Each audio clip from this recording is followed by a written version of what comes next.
ದಿನ ನಿನ್ನ ಜನ್ಮದಿನ. ಕಾಂಗ್ರೆಸ್ ಮುಖಂಡರಾದ ಜಿ.ವಿ. ನಾಗರಾಜ್ರವರ ಹುಟ್ಟುಹಬ್ಬವನ್ನು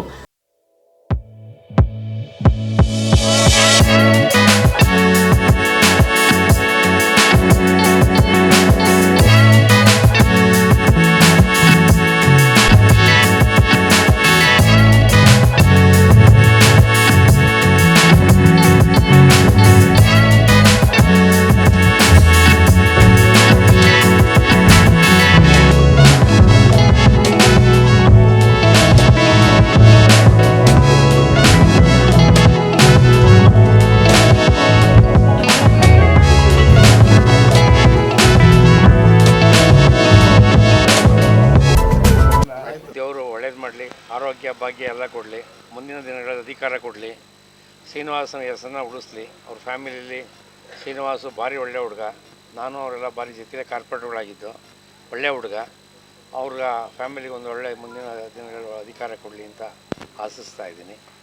ನಾನು ಈ ರಾಜಾಜಿನಗರದ ಕ್ಷೇತ್ರದಿಂದ ನಾನು ಬೆಳಗ್ಗೆ 6 ಗಂಟೆಯಿಂದ ಸತತವಾಗಿ ಇವತ್ತು ಬಸವೇಶ್ವರ ಎಲ್ಲ ಪೂರ್ತಿ ಪಾದಯಾತ್ರೆ ಮಾಡ್ತಾಯಿದ್ದೆ. ಬೆಳಗ್ಗೆ 6 ಗಂಟೆಯಿಂದ 9:30 ತನಕ ಪಾದಯಾತ್ರೆ ಮಾಡಿ ಈಗಿನ ಶ್ರೀರಾಮ್ಪುರದಲ್ಲಿ ನಮ್ಮ ಸ್ನೇಹಿತರು ತಾಯಿ ಡೆತ್ ಆಗಿದ್ರು, ಅಲ್ಲಿ ಹೋಗ್ಬಿಟ್ಟು ಈಗ ಬರ್ತಾಯಿದ್ವಿ.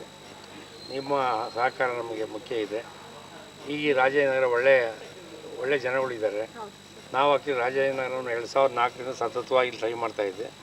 ಈ ಸತಿ ಏನೋ ನಮಗೆ ಏನಕ್ಕೆ ದೇವ್ರ ಕರುಣೆ ಏನಾಯ್ತು ಕಲ್ಪಿಸಿದ್ರೆ ಈ ರಾಜಾಜಿನಗರನ ಒಳ್ಳೆ ಸುಂದರವಾದ ಈಗ ನಮ್ಮ ವಿಜಯನಗರದಲ್ಲಿ ನಮ್ಮ ಅಮ್ಮರ ಜೊತೆ ನಗರ ಮಾಡಿದ್ದೀವಿ. ಆ ಥರನ ರಾಜಾಜಿನಗರನ ಒಳ್ಳೆ ಉತ್ತಮವಾದ ಕಾನ್ಸ್ಟಿಟ್ಯೂನ್ಸಿ ಅಂತ ಮಾಡಬೇಕು ಅಂತ ನಾವು ದೇವರಲ್ಲಿ ಬೇಡ್ಕೊತಾ ಇದ್ದೀವಿ. ಸರ್, ಪಕ್ಷದಿಂದ ಏನಾಗಿದೆ, 10 ಜನ ಹಾಕಿದ್ದಾರೆ. ನಮಗೆ ಕೊಡ್ತೀವಿ ಅಂತ 2004ರಿಂದ ಹೇಳ್ತಲೇ ಇದ್ದಾರೆ. ಈ ಸತಿ ಕೊಡ್ದು ಏನು ಮಾಡ್ತಾರೋ ನೋಡೋಣ. ನಾವು ಈಗ ಇದೇ ಕಾನ್ಸ್ಟಿಟ್ಯೂನ್ಸಿಯಲ್ಲಿ ಬಸವೇಶ್ವರದಲ್ಲಿ ಮನೆ ಮಾಡಿದ್ದೀವಿ. ಪುಟ್ಟರಾಜವರು ಮನೆ ಮಾಡಿಲ್ಲ ಅಂತ ಒಂದು ವರ್ಗ ಮಾಡ್ತಾಯಿದ್ರು. ಈಗ ಇದೇ ಏರಿಯಾದಲ್ಲಿ ಮನೆ ಕಚೇರಿ 2 ಮಾಡಿದ್ದೀವಿ.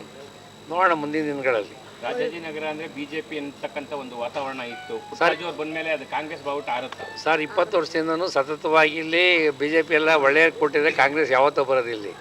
ದೊಡ್ಡ ಕೆಲಸ ಏನಲ್ಲ, ಕೆಲಸ ಮಾಡೋರು ಬೇಕಷ್ಟೇ. ಇಲ್ಲಿ ಜನ ನಾವು ತಿಳಿದಂಗೆ ಈ 2-3 ತಿಂಗಳಿಂದ ಇಲ್ಲಿ ಓಡಾಡ್ತಾ ಇದ್ದೀವಿ. ಎಷ್ಟು ಉತ್ತಮವಾದ ಜನಗಳಿದ್ದಾರೆ ಅಂತಂದರೆ ಹೇಳಬಾರ್ದು, ಅಷ್ಟು ಒಳ್ಳೆ ಜನಗಳಿದ್ದಾರೆ ಅಂದು. ಅಂತ ಕೆಲಸ ಮಾಡೋಕ್ಕೆ ಭಾರಿ ಸುಲಭ. ಏನು ಆಶೀರ್ವಾದ ಇರಲಿ ಮೇಡಮ್. ಅಂದರೆ ಪೌರ ಕಾರ್ಮಿಕರಿಗೆ, ಅನಾಥಾಶ್ರಮಕ್ಕೆ, ವೃದ್ಧಾಶ್ರಮಕ್ಕೆ ಇವಾಗ ತಾನೇ ಹೋಗಿ ನಾನು ಹಣ್ಣಂಪಲ್ಗಟ್ಟು ಕೊಟ್ಟು ಬಂದೆ. ಹಂಗೆ ನನ್ನ ನೆಚ್ಚಿನ ತಾಯಿ ಅಂತ ಗಂಗಮ್ಮ ದೇವ್ರನ್ನ ಆಶೀರ್ವಾದ ಪಡ್ಕೊಂಡು ಬಂದಿದ್ದೀನಿ. ಹಂಗೆ ನಮ್ಮ ನೆಚ್ಚಿನ ನಾಯಕರು ಬಂದಿದ್ದಾರೆ ಇವಾಗ, ಪುಟ್ಟಣ್ಣ ಅವರು. ಈ ಕ್ಷೇತ್ರದ MLA ಟಿಕೆಟ್ಗೆ ಅವರು ತುಂಬ ಓಡಾಡ್ತಾ ಇದ್ದಾರೆ. ಅವ್ರಿಗೂ ಸಿಗಲಿ ಅಂತ ನಾನು ಆಶ್ವಾಸನೆ ಮಾಡ್ತಾ, ಅವ್ರ ಸಹಕಾರ ನನಗೆ ಬೇಕು. ಹಾಗೆ ನಮ್ಮ ಅಧ್ಯಕ್ಷರಿದ್ದಾರೆ ಡಿ ಲೋಕೇಶ್ ಅಂತ, ಅವ್ರ ಬೆಂಬಲ ನನಗೆ ಬೇಕು. ಹಾಗೆ ನನ್ನ ಆತ್ಮೀಯ ಸ್ನೇಹಿತ ಶ್ರೀಕಾಂತ್, ಅವ್ರದ್ದು ಇವತ್ತು ಹುಟ್ಟಿದಬ್ಬ. ದೇವರೆಲ್ಲರಿಗೂ ಆರೋಗ್ಯ ಐಶ್ವರ್ಯನ ಕೊಡಲಿ ಅಂತ ದೇವರನ್ನ ಪ್ರಾರ್ಥನೆ ಮಾಡ್ತಾರೆ.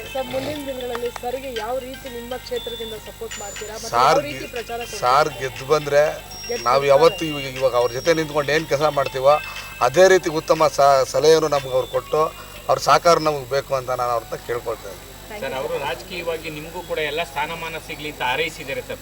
ಅವಾಗಲೇ ಹೇಳಿದ್ದಾರೆ, ಈ ಥರ ನಮ್ಮ ಅಣ್ಣವರು ಎಕ್ಸ್ ಕಾರ್ಪೊರೇಟರ್ ಆಗಿದ್ರು, ಅವ್ರ ಜೊತೆ ಕೆಲಸ ಮಾಡಿದ್ದಾರೆ ಅಂತ, ನಮಗೂ ಒಂದು ಅಧಿಕಾರ ಸಿಗಲಿ ಅಂತ ಹೇಳಿದ್ದಾರೆ ಅವರು. ಅವ್ರ ಆಶೀರ್ವಾದದಿಂದ ನಮಗೂ ದೇವರ ಅನುಗ್ರಹನ ಕೊಡಲಿ ಅಂತ ನಾನು ಕೇಳ್ಕೊತೀನಿ.